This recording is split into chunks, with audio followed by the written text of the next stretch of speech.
À l'époque où je faisais grandir WCW pour surpasser WWF, je m'en foutais de tout. Ce que je voulais, c'était juste prouver un point et prouver quelque chose, peu importe ce que c'était, du moment où je pouvais prouver quelque chose. Ça me satisfaisait pendant 30 secondes, et j'allais chercher un autre but. Et je pense que Cody est dans cette même perspective. J'espère qu'il y est satisfait.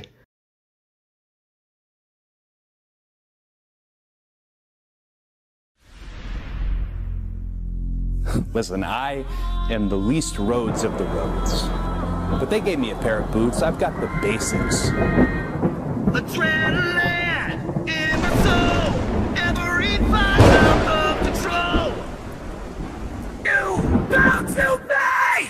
You took my dreams and not my name! Hey yo!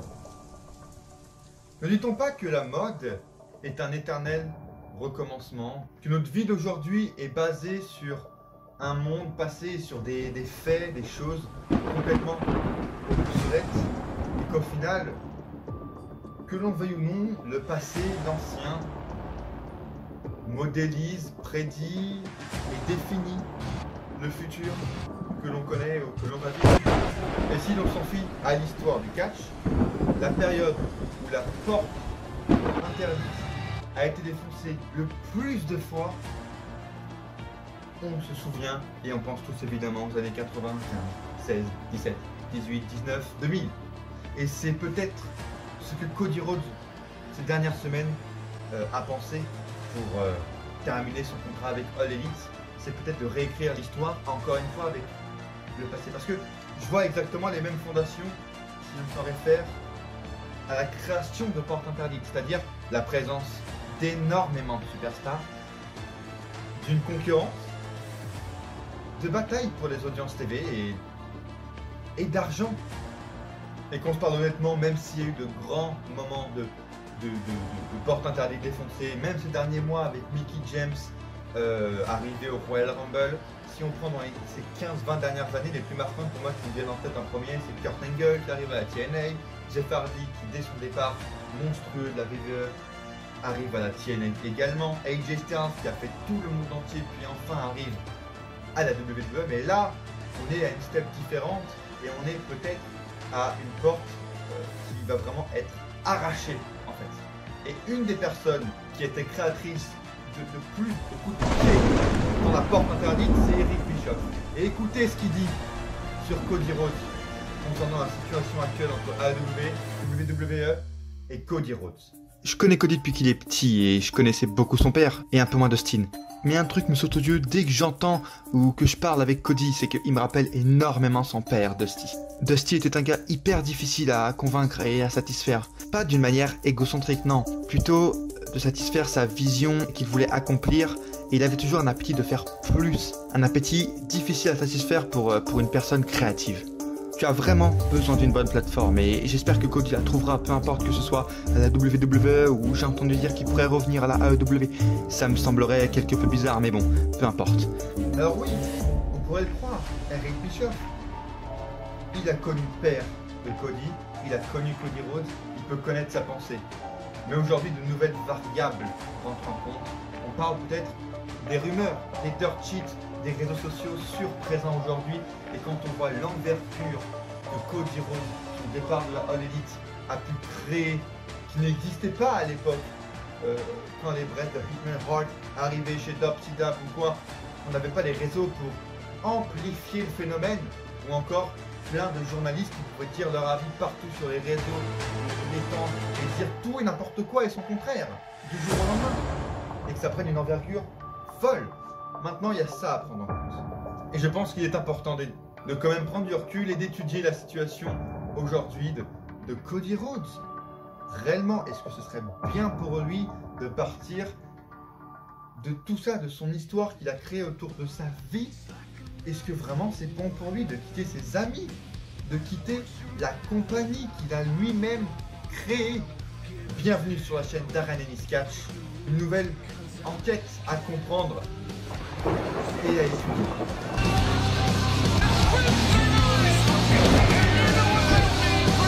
I want WrestleMania spot. You're only smoking mirrors. You're only smoking mirrors. do something to death, when you ride something to death, that's literally what happens.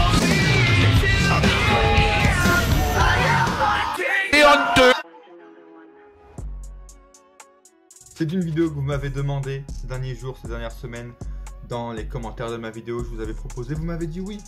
Restez bien connectés, surtout sur la chaîne. N'hésitez pas à vous abonner pour la soutenir parce que vous savez que c'est très bien un des seuls moyens avec le like de pouvoir soutenir et faire augmenter la communauté de cette chaîne YouTube. C'est ce que je veux. Merci à ceux qui participent dans les commentaires, qui me disent leur avis, c'est vraiment ce que je veux.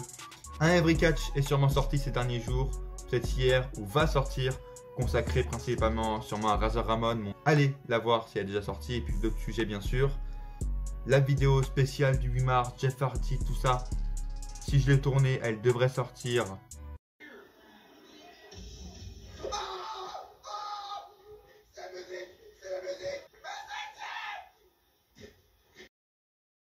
Puis on a la vidéo pronostic de WrestleMania qui arrive. Je vais quand même vous la faire, je sais pas comment, je vais quand même vous la faire. Soyez prêts, abonnez-vous, suivez-moi sur les réseaux qui sont juste là.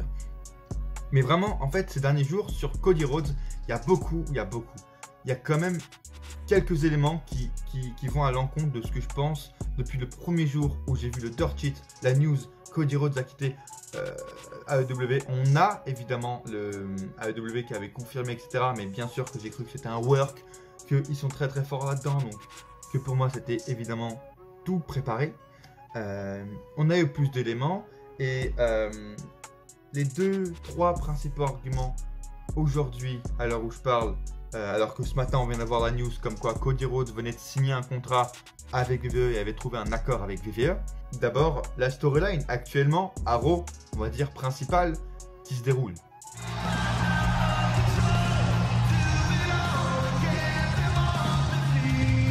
Seth Rollins n'a absolument rien pour WrestleMania. Et bien sûr que non, ils vont pas juste laisser Rollins au placard dans les backstage, dans la Gorilla Position.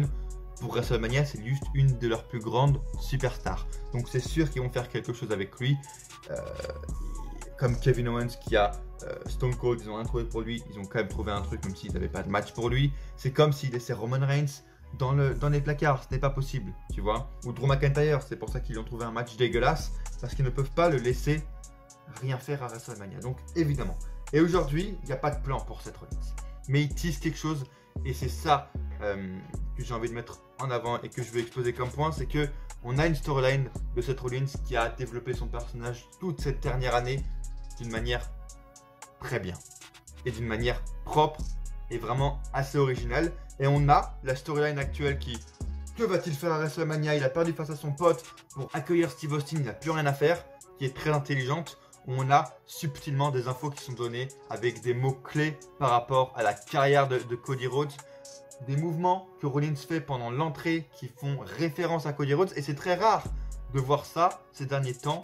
Pour 2022, c'est évidemment beaucoup trop subtil pour que ce soit Vince, pour que ce soit un Vince, un Bruce, le Kevin, le John qui écrit ça en fait. C'est pas possible. C'est évidemment quelqu'un de plus subtil et je pense à Cody Rhodes parce que c'est comme ça qu'ils l'ont teasé à la AEW, le retour de CM Punk, un show à Chicago le 21 août machin pour leur nouveau show. Là ils ont fait pareil. Là il y a eu un Raw qui s'est déroulé à Jacksonville, ville terre des racines de AEW. Ils font des références à l'ancienne gimmick de Cody avec des dashs, avec des American Nightmare pendant le match de Seth Rollins. Rollins qui fait des gimmicks que fait Cody pendant l'intro de Being the Elite sur YouTube. Beaucoup trop en fait de références, de similitudes pour qu'en fait ce soit juste un hasard.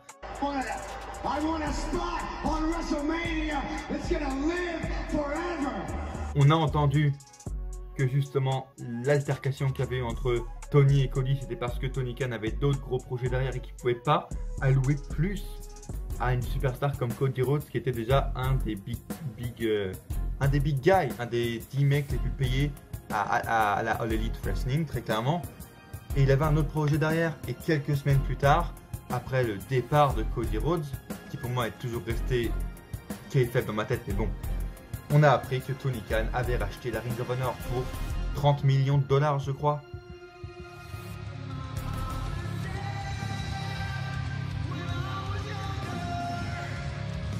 soit dit en passant 20 fois plus que ce que WWF avait racheté WCW à l'époque. Mais il était là le gros projet, et il était là le vrai fait en fait qui m'a mis dans ma tête que bon, c'est peut-être pas du kayfabe et que oui, Tony Khan avait vraiment plus d'argent à mettre et à investir que à donner à Cody Rhodes, et qu'ils auraient pu avoir une altercation pour ça. Mais je n'arrive pas toujours à comprendre la logique de Cody de partir pour ça, sachant que lui justement avait également des projets, et je pense qu'il aurait voulu rester pour la Ring of Honor. Pourquoi il partirait au moment où l'élite grandit encore plus, où son enfant, son bébé, son projet grandit encore plus? Mais après, justement, il n'a pas sauté sur l'occasion d'être derrière la ROH, etc., de gérer ça. Parce que peut-être que c'est au final l'opportunité qu'il attendait depuis, je dirais, même avant la création de l'élite. Peut-être qu'il attendait un bon retour. Quand il était hot chez TNA ou hot chez New Japan en 2017-2018, il s'était dit, bon, si dans 2 ou 3 mois, WWE me propose de revenir, je reviens. Et au final là, maintenant qu'il n'a plus de contrat, maintenant que Tony l'a refusé pour 1 ou 2 millions de dollars en plus parce qu'il a racheté la ROH, il s'est fait bon. Ok, c'est peut-être le moment, au final, de quitter ce que j'ai construit pour mieux revenir et réparer mes erreurs et mes pas que j'ai fait en fait. Et réparer son passage à la WWE, ce qui est peut-être vraiment une envie. Comme l'a dit Eric Bischoff, qui est très clairement la personne qui se rapproche le plus de ce que peut faire Cody Rhodes aujourd'hui, c'est-à-dire enfoncer une grosse porte interdite dans une concurrence assez forte entre 2 compagnies, et puis qui a connu son père, etc., et qui connaît un peu la mentalité de Cody. Comme il l'a dit, c'est un mec qui veut toujours susciter des objectifs, toujours viser plus loin, et qui n'est jamais satisfait, qui est toujours perfectionniste. Alors peut-être que justement il a été perfectionniste sur son passage à WWE, et qui veut pas finir sur Stardust, et que c'est l'opportunité de réparer enfin ça. Pour mieux revenir ensuite.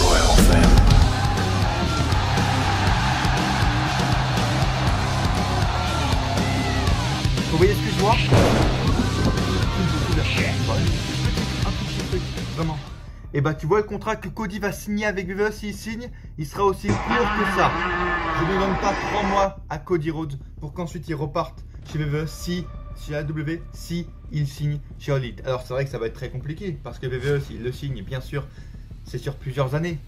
Mais très clairement, je vois juste comme ça, comme une personnalisation, un petit coup en plus sur la peinture, en mode je finis avec mon personnage Cody Rhodes chez WWE, et je me casse officiellement, je retourne dans ma maison avec mes amis à la All Elite Wrestling, avec ce que j'ai construit moi-même.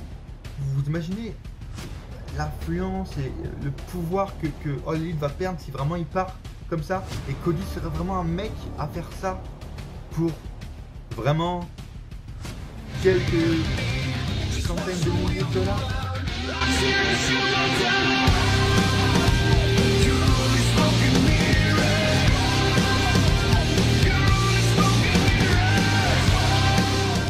All Elite a très clairement été clé pour les fans, par les fans, pour faire plaisir aux fans, etc. Répondre à un besoin que les fans avaient, c'est-à-dire vraiment voir du vrai catch, du catch professionnel à nouveau. C'est ce que Cody a fait. Je pense juste ici que c'est un point de nostalgie, revenir et voilà, finir avec ce qu'il veut. Et très clairement pas une question d'argent. Parce que maintenant on va arrêter de déconner, on va commencer à prendre les choses au sérieux et à voir les nouveaux points, réellement. S'il vous plaît. Avec son contrat à l'élite, son contrat pour je sais pas, des figurines qui vend, le show dans lequel il est, Go Big Show sur TNT, je crois, son entreprise, son école de coaching, de formation, la Nightmare Factory. Vraiment. Randy Rhodes, qui a sa chaîne YouTube à côté. Cody Rhodes, qui a sa chaîne YouTube également. Réellement, vous croyez qu'il va abandonner ce qu'il a construit, ses amis, juste parce qu'il a été mécontent et que Tony n'a pas voulu lui donner 2 millions de dollars en plus? Mais à quel moment? Réfléchissez. Il les a, les 2 millions, avec ses Nightmare Factory. Le Go Big Show, son émission, il a touché 500 000 pour faire l'émission sur toute la durée du contrat. Il a sa chaîne YouTube, il a des contrats à côté, des partenariats sur Insta. C'est impossible. Il a en plus du contrat de catcheur, son contrat de président, de vice-président, président. Il les a, les 2 millions. Il n'a pas besoin que Tony lui en rajoute en fait. Donc pour moi, le premier point était ici où totalement, d'un point de vue factuel, c'était impossible parce que dans la logique des choses, il a l'argent qu'il pourrait avoir de Tony en fait, par rapport à tous ses projets. Et par rapport à ça, le voyez-vous vraiment abandonner ses bébés, abandonner le plus grand hommage qu'il aurait pu faire et qu'il a fait à son père, c'est-à-dire la All Elite Wrestling.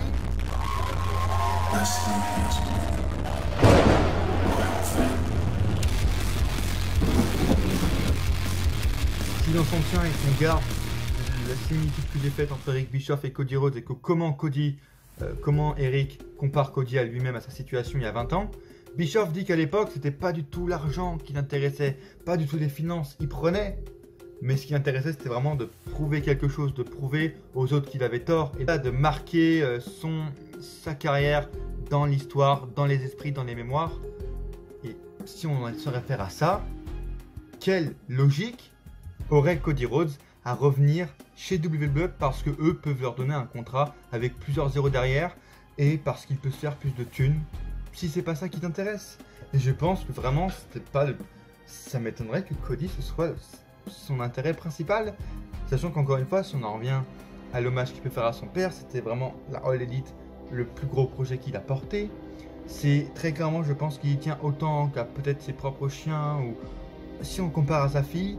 Est-ce que vous pensez que juste parce que Tony lui a pas proposé 1 ou 2 millions de plus, il lui a dit non, il va aller bouder et il va faire non, bah j'arrête, j'abandonne. Voilà, vous croyez vraiment qu'il aurait fait ça avec son chien ou quoi ou... Non, bah tu veux pas me suivre dans la balade? Bah je te laisse au bord de la route. Et ciao, ciao Pharaon. Non, il va pas abandonner parce qu'il a pas voulu lui donner 1 million de projet à lui. C'est comme si Vince aurait abandonné WWF aux premières difficultés. Cody a un mental beaucoup plus fort et je veux dire que All Elite, c'est dans je pense son esprit, c'est plus fort que juste une compagnie.